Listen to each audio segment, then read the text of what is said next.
It's 5:25 in the morning.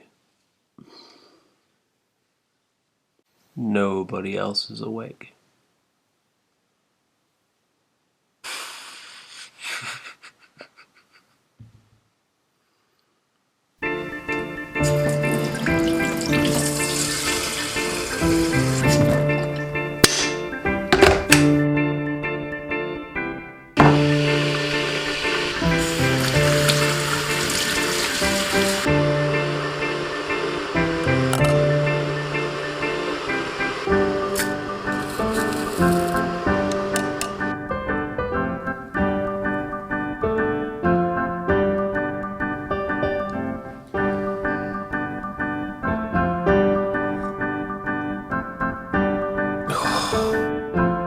Hello, Tim here from Youth Work Hacks, and today we're talking about managing difficult behaviour.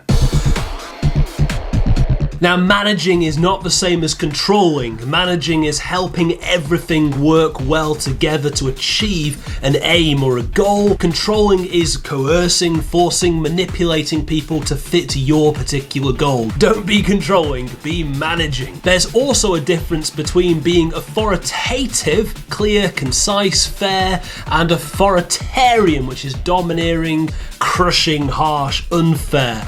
Be authoritative without being authoritarian. So I'm going to give you 7 things to do and 4 things not to do to begin to manage difficult behaviour in your youth group. Number 1 is understand the physical position of authority. Let me show you. This is just clearer, cleaner, and therefore more authoritative and easier to register than this. When you want to start, stand still, be clear, be visible. Usually for me, that's the same place every time at the front of the room. You might also want to think about establishing eye contact around the room and your proximity towards those zones that are going to be a little bit more chaotic. Choose your space, stand in it, then start. Number 2, softly does it. I don't need to burp. Oh, lemonade. I'm fine now. Softly does it. The volume of the room is attached to my volume. I can be clear without being loud. If I get louder, the room volume gets louder too. If I start clearly and softly, they will follow that cue. Number 3, just start. Waiting for everyone to respond to you doesn't always work. Start writing, start talking, start praying, start writing something on the screen, start a video, start a game, just start. Number 4, countdowns. I do not mean you standing at the front going, okay, I can count to 3. If I get to 3, you really gotta get it. Not like that. A countdown with some music on the screen behind you mentally prepares people to know they need to bring their thought pattern, their game, their conversation to a close and prepare for something to change. Number 5. Is this 5? 5? Yes, 5.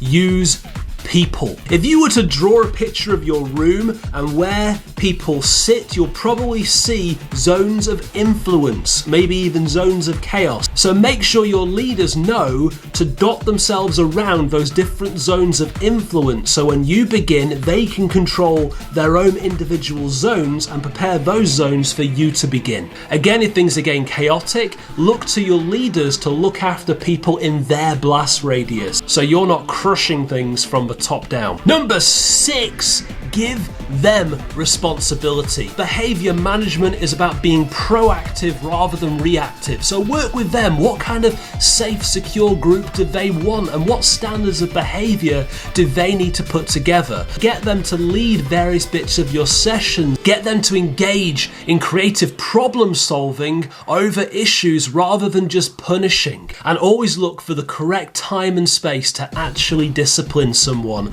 Usually in public, it's short, it's basic, it's corrective, and in private, you go into the details about what really happened. Number 7 is get people praying.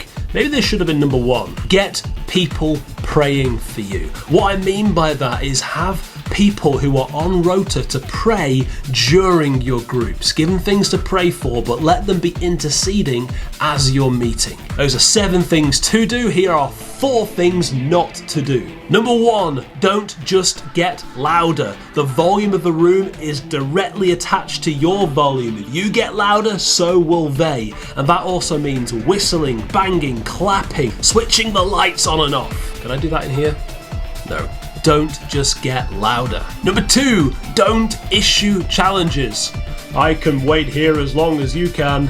No, you can't. Don't issue challenges, it's not going to go in your favour. Number 3, don't question or argue publicly. Don't get sucked down that rabbit hole. Make your point, make it clear, move on. And with that, don't ridicule, don't single people out, don't hold a grudge. You will build resentment and that'll be bad for everybody. And number 4, don't get angry. This should go without saying, but we all get wound up from time to time. If you know you're getting angry, leave it to your other leaders, leave the room, regroup, then come back. If you discipline from anger, it creates an environment of fear and causes distance between you and them, and you just can't grow healthy groups that way. Hopefully this has been helpful. A few ways to manage difficult behavior and a few ways not to do it. I should have added shushing.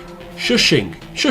5, don't shush. Shh. Or don't excessively shush. It's just annoying and it doesn't work. So there you go, 5 things not to do after all of that. Hope you have a brilliant day and I'll see you again.